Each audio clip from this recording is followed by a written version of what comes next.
श्री शिवाय नमस्तुभ्यम दर्शकों, हर हर महादेव। आप सभी का मेरे चैनल पर बहुत बहुत स्वागत है। कैसे हैं आप सब?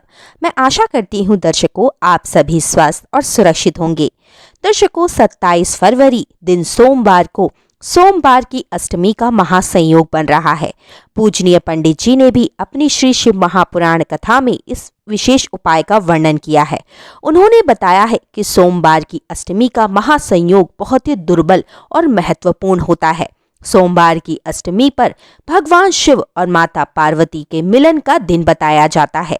यदि किसी के जीवन में बहुत अधिक आर्थिक तंगी है, धन की कमी है, पैसा आता है किंतु टिक नहीं पाता है, अनावर्त रूप से खर्च हो जाता है, ऐसी परिस्थिति में घर में परिवार में कलह मचने लगता है, अशांति होने लगती है और उस व्यक्ति को कुछ भी समझ नहीं आता है कि वह इस परिस्थिति में क्या करे, तो पूजनीय पंडित जी ने सोमवार की अष्टमी पर करने के लिए एक अचूक उपाय का वर्णन किया है, जिसे यदि आप प्रदोष काल के समय पर करेंगे तो भगवान शिव और माता पार्वती की असीम कृपा आपको प्राप्त होगी। प्रदोष काल भगवान शिव को प्रसन्न करने के लिए बहुत ही महत्वपूर्ण समय होता है। प्रदोष काल शाम को सूर्यास्त से 10 से 15 मिनट पहले से लेकर सूर्यास्त के 1 से 1.5 घंटे बाद तक का जो समय होता है वह प्रदोष काल कहलाता है। माना जाता है कि प्रदोष काल में भगवान शिव और माता पार्वती स्वयं ही धरती पर भ्रमण करते हैं और अपने भक्तों के सभी कष्टों को दूर कर उनकी मनोकामना को पूर्ण करते हैं।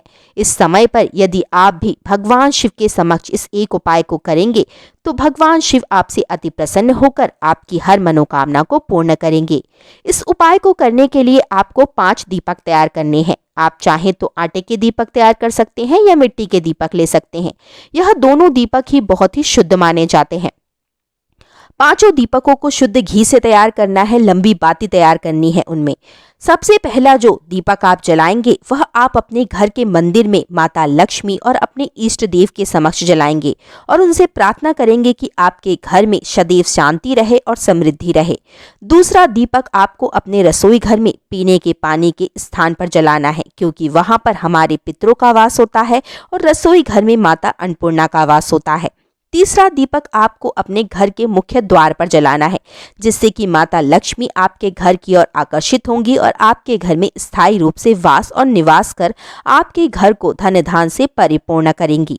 चौथा दीपक आपको बेलपत्र के वृक्ष के नीचे जलाना है, क्योंकि बेलपत्र के वृक्ष में स्वयं ही देवादिदेव महादेव का वास होता है। 5वां दीपक आपको क्या करना है, भगवान शिव के मंदिर लेकर जाना है और मंदिर की चौखट पर जला देना है। यदि आप मंदिर की चौखट पर नहीं जलाना चाहते हैं तो भगवान के शिवलिंग के समक्ष एक छोटी सी दीवार यानी कि एक पाली सी बनी होती है, वहां पर बीचों बीच आपको उस दीपक को जलाना है और महादेव से प्रार्थना करनी है। अपनी मनोकामना को महादेव के समक्ष रखना है। पूर्ण विश्वास के साथ यदि आप इस उपाय को करेंगे तो महादेव अगली अष्टमी से पूर्ण ही आपकी उस मनोकामना को अवश्य ही पूर्ण कर आपको कार्य की सफलता की प्राप्ति कराएंगे। धन्यवाद दर्शकों, वीडियो पसंद आया तो लाइक करें, कमेंट करें, चैनल को सब्सक्राइब करें। हर हर महादेव।